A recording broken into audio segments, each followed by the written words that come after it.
What's up guys? Today is Thursday and samahan niyo si Madam Sana All maglinis ng banyo. So I have here with me, Becca naman, Domex, and brush, tsaka tabo. Of course, kasi kailangan natin na ganyan ng tubig. Of course, this one is very helpful guys because it's not mahal and you can buy just a sachet like this. Kasi daw, if yung bibilin mo yung container, the container one, mas expensive siya. However, you can just buy also a sachet to refill it. But this one is better kasi meron na siyang ganito. And, tada!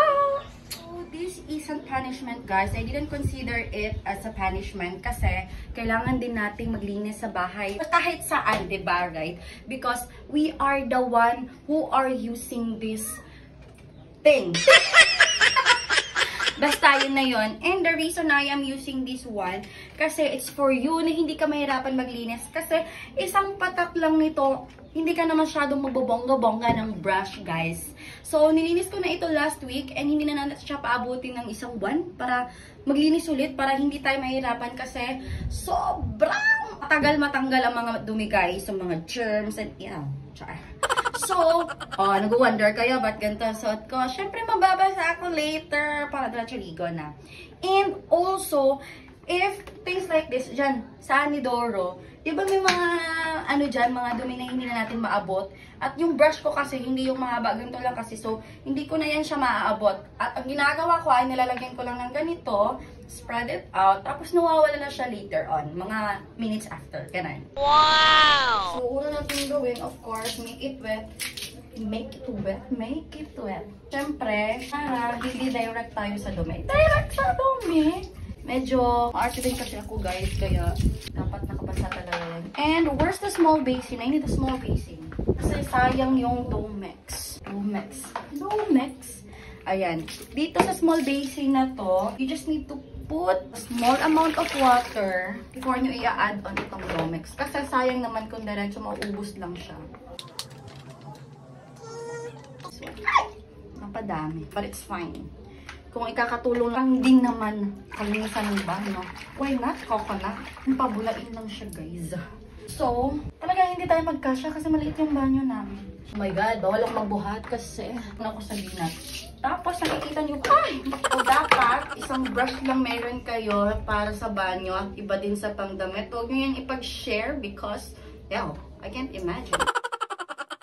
So, ayun na nga, diba last week, sobrang dumi nitong banyo. Dahil nga, sira yung drainage. Like, totally nag-overflow yung water, kaya nilagyan na lang namin ng kahoy para dun kami papatong. Pero hindi ako nag-volunteer ng cleaning na yun kasi hindi ko na talaga kaya. A week after nun, saka pa yung schedule ko hanggang ngayon. And since I'm really having a hard time last time na maglinis dahil sa sobrang dikit ng dumi, sobrang ang hirap niyang tanggalin, kaya minabuti ko na lang na weekly ang paglilinis dito. Si Bobby naglinis dito last time, Diyos ko, nadumihan yung damit niya hanggang ngayon hindi matanggal yung mancha. Kaya minabuti kong iwasan ito kaya ligo diretso. Parang kulang ata sa Domex. Nakakawit yung kamay ko. Medyo careful lang kayo nito guys ha kasi nakakapaso to. Ayan kasi nasobra sa tipid. Mix again. Nakasobra ata yung sinasabi kong small amount of water. Nakikita nyo ba to? Look. Change position. Diyos ko, ang hirap kasi masikip. Alam nyo guys, hindi talaga ako pala household chores. Sinabi ko na yan sa asawa ko, nung magjowa pa lang kami. I told him na, hindi talaga ako gumagawa ng gawaing bahay.